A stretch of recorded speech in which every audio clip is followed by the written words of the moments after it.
everyone, Shannon here from the Walker team. I'm back twice this week. Sorry if I'm boring you guys, but today I wanted to tell you a bit about a topic that I've been asked several times over the past couple of weeks, and that is about foreclosures. Will we see a massive wave of foreclosures because of the coronavirus and the unemployment? How does a foreclosure happen? How long do they take? So I just want to start with the basics, and that is, what is a foreclosure? Investopedia says foreclosure is the legal process by which a lender takes control of a property, evicts the homeowner, and sells the home after the homeowner is unable to make full principal and interest payments on his or her mortgage as stipulated in their mortgage contract. Will we see a massive wave of foreclosures because of the coronavirus? After some research, my answer is not likely. When compared to the foreclosures we saw in the 2008 housing crash, you might ask, why not? The market is so much different now in the time leading up to this crisis than in the 2008 crisis. How? Mortgages are a lot harder to get now than then. Essentially, we've really learned our lesson from the 2008 crisis, and we're not able to get mortgages as easily this time around.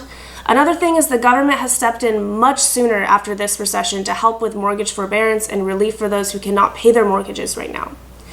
1 month to action versus the 18 months it took the government in 2008 to respond to the housing crash then. Dramatic difference. Another thing is accessing equity. The chart below shows the difference in how people are accessing the equity in their homes today compared to back in the years leading up to 2008. In 2008, consumers were harvesting equity from their homes through cash-out refinances and using it to finance their lifestyles by buying cars and lavish vacations. Today, consumers are treating the equity in their homes much more cautiously. Today, 53.8% of homes across the country have at least 50% equity in them. In 2008, homeowners walked away when they owed more than what their homes were worth. With the equity homeowners have now, they are much less likely to walk away from their homes. I hope that's making a little bit of sense. So the next part is, how long does a foreclosure take? In short, they take about 7 months on the very quick side of the spectrum. Most of them take so much longer. For most mortgages, you have 90 days to pay your mortgage. You get notices and late fees along the way, but you are not officially in default until at least 90 days. After 120 days, your home loan is officially in default, and the bank must file a notice of default with the court. They have to let you know that they filed it within 10 days, and it will include information about your repayment options for getting out of the default, such as pay back all the payments with interest and fees, of course. You'll also need to keep up your insurance and your property taxes during this time as well. So after you've received that notice of default, you have 3 months in which to attempt to get your loan current. And as I just mentioned, that means paying back all the payments, the interest, the fees, property taxes, and the insurance. After 3 months, the bank can officially set a date for the auction of your home. You're going to be notified that this has happened through a notice of trustee sale, and that is typically sent to you via certified mail. After you've received the notice of trustee sale, the bank can then set a date for the auction, and it has to wait at least 20 days after that notice of trustee sale is sent to you, and then the sale may be postponed by a court or by the bank for up to a year. At which point they'll then need to send you a new notice of trustee sale in order to send the house to auction.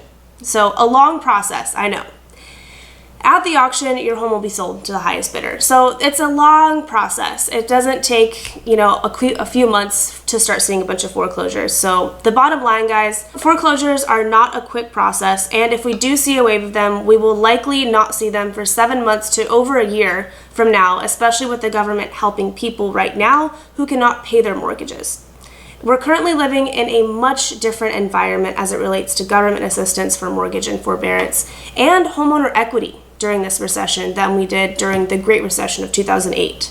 I really hope this was helpful to those of you who were interested, and if there's any other topics that you'd like me to cover in the future, don't be afraid to drop it in the comments, and I will be sure to cover it eventually in the weeks to come.